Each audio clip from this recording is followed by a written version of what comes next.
맞이해서 일부 예배에 참여하신 여러분들에게 하나님의 크고 놀라운 은혜가 충만하시기를 주의 이름으로 축원합니다.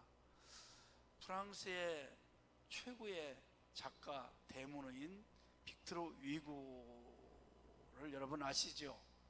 유명한 작품들이 있잖아요. 레미제라블이라든지 노틀담의 꼽추. 근데 그분이 마지막 쓴 작품이 93라는 책이 있습니다. 이게 뭐냐면 93년이라는 뜻이에요. 우리말로 93년. 왜 이 작품을 썼느냐? 프랑스의 혁명이 한번 났었거든요. 1789년부터 1794년까지 5년 동안 혁명이 났는데 가장 치열했던 때가 1793년도입니다. 그래서 책 제목을 93년이라고 했습니다. 이 혁명 때 프랑스가 아주 큰 혼란에 빠졌어요. 군인들이건 백성이건 모두가 다 빈곤에 허덕였습니다. 그때 어느 부대가 마을을 이동하는데 어떤 어머니가 세 아들과 함께 길가에 쓰러져 있는 겁니다. 그래서 부대장이 찾아가서 어떻게 된 일이냐고 물었더니 배가 너무 고파서 지금 실신에 있습니다. 쓰러져 있습니다. 그 부대장이 가지고 있던 빵을 하나를 큰 걸 줬습니다. 어머니가 그 빵을 세 조각을 딱 내가지고 쓰러져 있는 아이들에게 하나씩 주는 겁니다. 그 모습을 본 젊은 병사가 이 부대장에게 물어봤대요. 지휘관님, 저 여자는 배가 안 고픈 모양이죠? 이렇게 물으니까 이 지휘관이 자그마한 소리로 이렇게 말하더랍니다. 그게 아니다. 어머니이기 때문이지. 이렇게 말을 하더란 겁니다. 자기도 배고프지만 자기는 한 조각도 먹지 않습니다. 사실은 4등분을 해가지고 이 하나씩 먹어야 되는 게 맞는데 자기는 먹지 않고 아이들에게 3등분을 해서 좀 더 주고 싶은 거예요. 빵을 먹으면서 기뻐하는 아이들보다 그 모습을 본 어머니가 더 사실은 기쁘고 안심이 되는 겁니다. 이게 바로 우리 어머니들의 모습이죠. 저도 이렇게 어릴 때 시절이 생각이 나는데 우리 어머니가 먹을 게 있으면 어디 잘 뒀다가 우리 자식들에게 주면서 엄마도 같이 먹어. 그러면 나는 배불러, 나는 아까 먹었어. 이렇게 한 일들이 참 많이 있었던 것 같아요.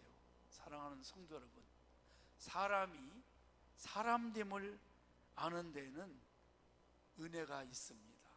이 은혜를 모르면 효도를 안 한 사람이고 불효한 자식이라고 볼 수밖에 없는 거죠. 우리가 오늘 여기까지 온 것도 누군가의 은혜가 있었던 것입니다. 우리 부모님의 은혜가 있었고, 이웃들의 은혜가 있었고, 동료들의 은혜가 있었고, 또 많은 사람들의 은혜로 우리가 여기까지 이 자리에까지 왔어요. 그 중에서도 가장 큰 은혜는 하나님의 은혜인 줄 믿습니다. 죄인된 우리를 구원하시려고 독생자 하나밖에 없는 아들을 하늘 보좌에서 내려서 이 땅에 보내셔서 십자가에서 우리의 죄를 사해 주시려고 피를 흘리시고 그걸 믿는 자마다 제사함을 받게 하시고 할렐루야 자녀 삼아 주시고 영생을 주신 줄로 믿으시기를 바랍니다. 그런데 아직도 이 큰 하나님의 은혜를 모르는 사람이 많아요. 그래서 우리가 한 영혼 한 영혼을 구원시켜서 그 하나님의 은혜를 알게 하고 영생하게 만들려고 우리가 거기에 모든 초점을 맞추는 것이 아니겠습니까? 나라의 은혜도 있고 또 친척들의 은혜도 있고 이웃의 은혜도 있고 스승의 은혜도 우리가 잊으면 안 되겠죠. 그러나 하나님의 은혜 다음에 큰 은혜는 누가 뭐래도 부모님의 은혜입니다. 성경에는 6가지의 부모에 대한 이야기가 나와요. 처음 들어보셨죠? 6가지 부모에 대한 이야기가 나옵니다. 첫 번째가 나를 낳아주시고 길러주신 육신의 어머니, 우리 아버지, 우리의 부모들을 말하고 있습니다. 두 번째는 영적 지도자들을 아버지라고 불렀습니다. 디모데가 바울에게 아버지라고 불렀어요. 셋째는 나라의 왕을 부모라고 불렀습니다. 다윗이 사울왕에게 나의 아버지여 라고 불렀죠. 넷째는 이 주인에게 아버지라고 불렀습니다. 종들이 나만 장군에게 아버지여 이렇게 불렀습니다. 그 다음에 다섯 번째 스승을 아버지라고 불렀어. 엘리사가 스승 엘리야에게 나의 아버지여 이렇게 불렀습니다. 마지막 6번째, 연령상 윗사람들을 아버지 대하고 늙은 여자를 어미 대하듯 하라 이렇게 말을 했습니다. 그러니까 사랑하는 성도 여러분, 우리가 육신의 부모뿐이 아니라 연세가 드신 분들, 윗사람들을 우리는 어떻게 보면 어른들이기 때문에 그분들을 부모님처럼 공경하고 섬기는 것이 이 마땅한 도리라고 말할 수 있는 것이죠. 오늘 어버이주를 맞이해서 우리 연세 드신 분들은 부모님이 안 계실 줄 압니다. 그래도 부모님을 생각하면서 또 우리 자녀들은 지금까지 나를 낳아주시고 키워주시고 인도해주신 도와주신 우리 부모님을 생각하면서 어버이주일을 다시 한번 생각하고 부모님의 은혜를 기릴 수 있는 귀한 시간 되기를 축복합니다. 왜 우리가 부모님을 공경해야 합니까? 첫 번째는요, 하나님의 거룩한 명령입니다. 2절 말씀을 보니까 내 아버지와 어머니를 공경하라, 공경하라 그렇게 말하고 있죠. 여러분, 내 부모를 공경하라는 말, 이게 10계명의 5번째 있습니다. 약속이 있는 첫 계명이다. 신명기 5장 16절에도 보니까 너는 네 하나님 여호와께서 명령한 대로 네 부모를 공경하라. 부모 공경은 하나님의 명령입니다. 명령은 해도 되고 안 해도 되는 것이 아닙니다. 형편이 되면 하는 것이, 형편이 안 되면 안 해도 되는 것이 아니라 하나님의 준엄한 이것은 명령이라고 성경은 말하고 있죠. 시대가 달라졌다고, 시대가 흘렀다고 안 해도 되는 것이 아닙니다. 구약 성경에는요 10계명이 2번 나와요. 출애굽기 20장하고 신명기 5장입니다. 자, 출애굽기 20장에는 가나안 땅을 향해 가는 1세대, 그러니까 애굽에서 해방된 1세대를 말합니다. 그리고 신명기 5장에 보면 2세대예요. 1세대는 다 광야에서, 20세대는 죽었어요. 여호사 가려면 죽었습니다. 자, 이들은 가나안 땅에 들어가기 직전에 하나님께서 10계명을 주셨어요. 그러면 그 기간이 얼마냐? 40년입니다. 그러니까 하나님이 1세대나 2세대나 40년이 지나거나 400년이 지나거나 4000년이 지나거나 언제나 이 말씀은 동일하다는 것을 말씀하고 있는 것이죠. 옛날에는 부모님을 공경했지만 이 시대에 무슨 부모님을 공경하느냐? 여러분, 저도 이 부모 공경이라는 말 사실 쓰기가 쉬운 말은 아닙니다. 이 시대에 누가 부모님을 공경하고 누가 부모님의 은혜를 많이 알 수 있느냐? 이거 별로 요즘에 자꾸 약해져 가고 있습니다. 그러나 성경을 보니까 1세대는 2세대나 역시 40년의 세월이 지났지만 하나님의 이 약속의 계명 10계명은 그대로 살아있고 지금도 유효하다는 것을 말씀하고 있어요. 구약시대에 출애굽기 20장에서 신명기 5장에서 그러면 끝난 것이냐? 구약시대에 끝난 것이냐? 오늘 신약시대에 에베소 6장에 신약시대에 몇천 년이 지난 그 신약시대에도 역시 동일한 것이고, 그러면 2000년 전에 주셨던 말씀이 끝난 것이냐? 오늘 만약에 성경이 다시 기록된다면 오늘 이 시대에도 아마 이 성경에 똑같은 말로 내 아버지와 어머니를 공경하라는 하나님의 준엄한 명령은 역시 동일한 줄로 믿으시기를 바랍니다. 여러분에게 하나 물어보겠습니다. 부모님을 공경하라고 했습니다. 그러면 성경에 66권 중에 내 자녀를 사랑하라는 말이 있을까요, 없을까요? 예? 계명이 있어요? 하나님이 명령이 있어요? 사랑하라는 말은 그렇게 많지 않을 것. 있다 해도 저는 별 못 본 것 같아요. 왜 하나님께서 부모는 공경하라고 하고 자식은 사랑하라고 사랑 말을 안 썼을까요? 왜? 왜 그랬을까요? 아니, 써야 맞잖아요. 부모님을 공경하면 부모님은 자식을 사랑하는 맞는 것이죠. 사랑하라는 말 대신에 아비들에게 너희 자녀를 노엽게 하지 말고 오직 주의 교훈과 훈계로 양육하라고 했지, 여기 나오면 부모님들이 자식들을 사랑하라 사랑하라 이렇게 해야 되는데 그 말을 안 쓰고 바르게 키우라고 나왔어요. 왜 그랬을까요, 성도 여러분? 이유가 있습니다. 부모가 자식 사랑은 본능적입니다. 사랑하지 말라고 해도 사랑하는 겁니다. 사랑하라고 하지 않아도 부모는 자식을 당연히 사랑하게 되어 있어요. 짐승들도 자기 새끼를 사랑합니다. 고슴도치도 자기 새끼를 사랑합니다. 이건 본능적이에요. 자기 자식을 사랑하지 않으면 부모가 아니라고 볼 수 없습니다.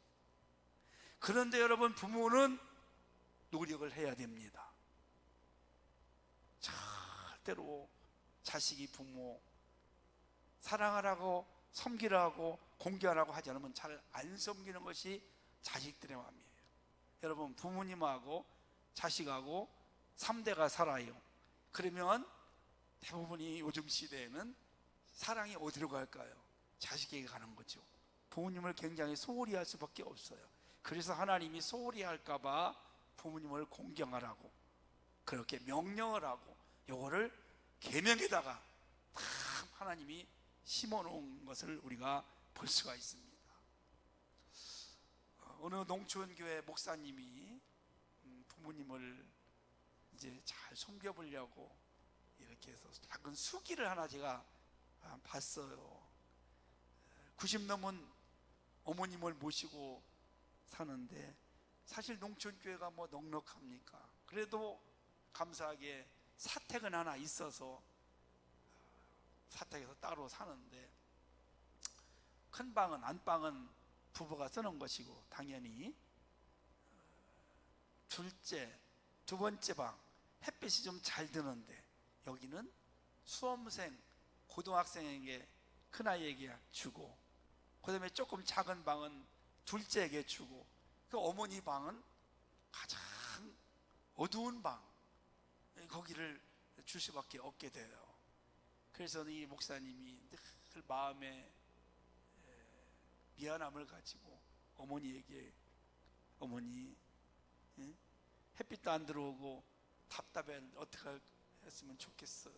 그래도 그 어머니가 뭐 그래서 교회에서 일도 보고 또 어머니하고 말벗 좀 해드리고 싶은데 그게 사실 또 마음대로 잘 안 되는 것이 또 그 아들의 입장이죠. 이래저래 바쁘고다 보니까. 그럼 어머니가 뭐라고 하는지 아세요? 애비야, 나는 괜찮다. 여기도 천국이다. 함께 있는 것만 해도 나는 그저 감사할 뿐이다. 그런데 늘 그렇게 미안한 마음을 가지고 어머님을 살펴드리고 그렇게 편안하게 이렇게 한다는 그런 이야기를 좀 들을 때가 있습니다. 여러분, 오늘 어버이주를 맞이해서 하나님의 거룩한 명령입니다. 준엄한 명령입니다. 오늘 부모님이 살아계신 분들은 부모님을 잘 공경할 수 있기를 하나님의 말씀으로 믿고 순종하면서 나아가기를 주의 이름으로 축원합니다. 두 번째는요, 왜 부모님을 공경해야 될까요? 자식된 마땅한 도리이기 때문에. 마땅한 도리이다. 1절 말씀 보니까 자녀들아 주 안에서 너희 부모에게 순종하라. 이것이 옳으니라. 이것이 옳으니란 말이에요. 마땅한 도리라는 것, 당연한 것이라는 것을 말씀하고 있습니다.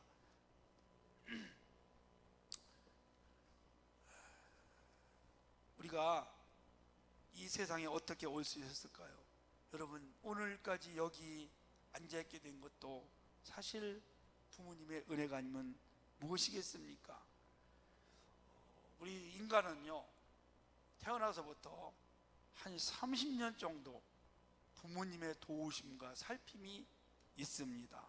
짐승들은 어릴 때 훈련을 시켜서 스스로 독립하게 만들어요. 그러면 끝이에요. 근데 우리 인간은, 우리 사람은 30살까지, 사실 20대 중반 30살까지 부모님의 돌보심이 정말 절대적입니다. 그러면 결혼을 해서 가면, 이제 나가면 끝이냐? 요즘 그런 자식이 어디 있고 부모가 어디 있어요? 결혼했다고 끝납니까? 끝났어요? 아유, 우리 딸, 우리 아들 시집 보내고 장가 보내면 나는 이제 끝이야. 아주 그냥 두 다리 쭉 뻗고 잘 수 있어. 원이 없어. 그렇게 해놓고 결혼하면 끝났어요? 계속 돌보잖아요. 손주 돌봐야지. 쫓아와서 엄마 우리 애 좀 봐줘. 나 바빠. 이렇게 엄마 김치 좀 담아줘. 이게 참 끝난 게 아니에요. 계속 돌보는. 이제 좀 자식 결혼시키면 한가할 줄 알았더니 혹 붙여가지고 더 힘들기도 하고, 그래서 그런 거 아니에요, 여러분요. 네, 우리 부모님들 마음이 어떻습니까? 안 지나서나 당신 생각이 아니라 안 지나서나 자식 생각, 손주 생각, 좋아서 손주 생각은 하겠지만 잘 되는 거, 안 지나서나 우리 자식들 잘 되는 거, 그게 부모님이죠. 나는 몸이 아픈 데가 있고, 나는 가난해도 자식만 잘 되면 나는 행복한 거고, 나는 원이 없는 것이 이 부모의 마음 아니겠습니까? 여기 공경한다는 말은요, 히브리어로 카베드라는 뜻을 갖고 있습니다. 이게 뭐냐면 무겁다, 그런 뜻이에요. 무겁게 여기라. 부모님을 무겁게 여기라는, 함부로 대하지 말라는 겁니다. 업신여기지 말라는 겁니다. 멸시하지 말라는 겁니다. 못 배웠다고, 시대에 뒤떨어진다고, 뭘 아느냐고 이렇게 하지 말라는 거예요, 여러분. 2022년 10월 7일 날, 그러니까 1년 6개월 7개월쯤 되겠네요. 분산에서 속을 세게 넣는 아들이 좀 하나 있었어요. 그래서 속을 하도 세게 니까 어머니가 어느 날 술 먹고 와서 막 또 깽판을 부리니까 그랬나 봐요. 아들, 너하고 같이 못 살겠으니까 너 집에서 나가라. 했더니 아들이 망치를 갖고 와가지고 어머니를 때려가지고, 어머니가 실신하고, 어머니가 애지중지 키웠던 화분 10개를 막 분해 먼지 가지고 다 때려 부셔. 그래서 감옥에 가게. 재판장이 불의자식이라고. 근데 어머니가 뭐라고 한 줄 아세요? 재판장이 우리 아들은 죄가 없어요. 원래 착한 애예요. 다 내 탓이에요. 내가 잘못했어요. 차라리 나를 감옥에 보내고 우리 아들을 내보내 주세요. 여러분, 이게 부모의 마음, 부모의 모습입니다. 잠언 23장 22절에 보니까 너를 낳은 아비에게 청종 잘 들어주고 내 늙은 어미를 경히. 가벼이 여기지 말라. 내 부모를 즐겁게 하며 너를 낳은 어미를 기쁘게 하라. 할렐루야. 부모님을 즐겁게 하고 기쁘게 하고, 또 부모님 말을 무시하지 말고 가볍게 여기지 말고, 그것이 우리 자식된 도리로 또 마땅히 해야 될 본분인 줄로 믿으시기를 바랍니다. 세 번째는요, 왜 우리가 부모님을 공경해야 됩니까? 상급받는 일이기에. 한번 따라서 할까요? 상급받는 일이기에. 네, 다시 한번. 상급받는 일이기에. 예, 3절 보니까 이로써 내가 잘되고 땅에서 장수하리라. 땅에서 잘되고 장수하는 비결, 이게 뭡니까? 부모님을 잘 공경하는 것이라고 볼 수 있습니다. 자, 여러분, 이거 말씀을 줄 때가 지금보다 3,500년 전 이야기예요. 에베소서는 2000년 전, 2000년 좀 되겠네요. 구약시대 계속 오는 게 다 그런 얘기입니다. 그때는 그 최고 잘 되는 것이 장수하는 거거든요. 자식 많이 낳는 거거든요. 근데 오늘날도 마찬가지입니다. 오늘날에 맞는 하나님이 복을 주시겠다는 것입니다. 자, 우리 사이에도 그런 게 많이 있어요. 강철왕 카네기는 스코틀랜드, 영국 스코틀랜드에서 이민을 미국으로 왔어요. 가난해서 돈을 벌려고 온 거예요. 아버지가 행상을 하고 형제가 여럿이었습니다. 어머니하고 아버지 고생한 게 너무 안타까운 거예요. 22살 먹었을 때 내가 하나님 앞에, 하나님, 우리 부모님을 정말 잘 모시고 공경하고 싶고 편안히 되십니다. 그때부터 열심히 정말 성실하게 하나님을 섬기며 일을 했는데 하나님이 축복해 주셔가지고 강철왕이 됐어요. 얼마나 어렵게 살았냐. 저녁에 내복을 빨아가지고 엄마가 짜가지고 숯불을 피워서 말려서 아침에 또 입혀서 보내는 만큼 그렇게 가난했던 집안이었습니다. 그리고 그때 결심한 게 뭐냐면, 내가 돈을 벌기 전에는, 내가 성공하기 전에는 내 결혼하지 않겠다. 열심히 해서 돈을 벌고, 그래서 52세에 결혼하고 62세에 첫 아들을 보았다는 것입니다.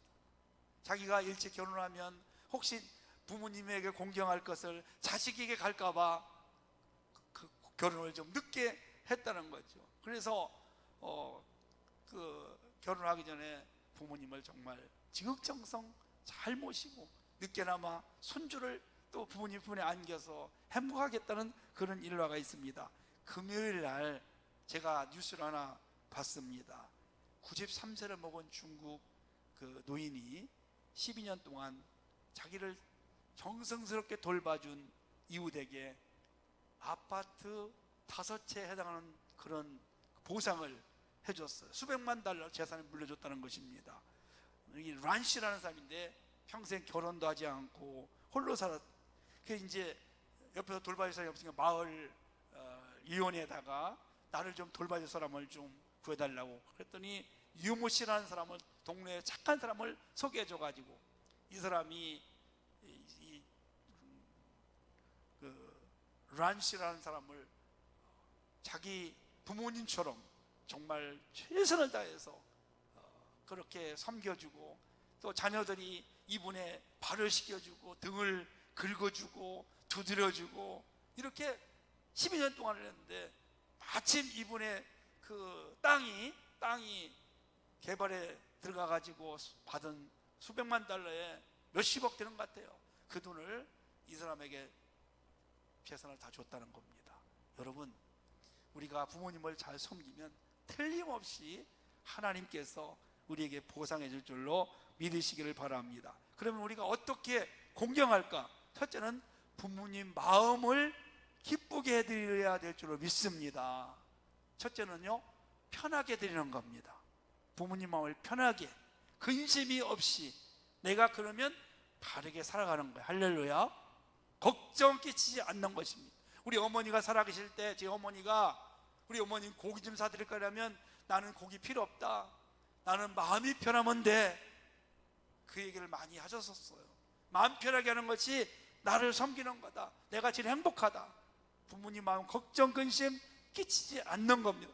두 번째는요, 필요를 채워드리는 겁니다. 필요.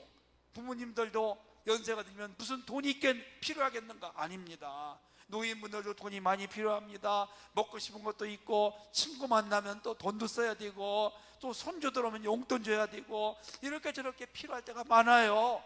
그래서 부모님에게 용돈을 채워드리는 거. 자기가 볼 때 좋은 거를 부모님에게 갖다 사드리는 게 아니라 현금을 드리면 부모님이 좋아하는 걸 살 수 있어요. 그래서 최고의 선물은 올해 보니까 뭘까요? 올해 최고의 선물은 현금이래. 현금. 예, 노란 색깔 그 몇 장씩 가끔씩 드리고. 그러면 마지막으로요, 영적 돌봄이 필요합니다. 최고의 효도는 우리 부모님을 하나님 믿게 하는 겁니다. 신앙 안에서 살아가서 영생 얻게 하는 것이 우리 부모님들의 해야 될 일, 우리 자녀들이 해야 될 일인지로 믿으시기를 바랍니다. 특별히 오늘 어버이주를 맞이해서 우리 사랑하는 자녀들, 또 우리 이웃들, 어른들이 있으면 우리가 잘 섬기고 또 공경해서 하나님이 약속하신 놀라운 축복 땅에서 잘리고 장수하는 그런 축복이 우리 성도님에게 넘쳐나시기를 주의 이름으로 축복합니다.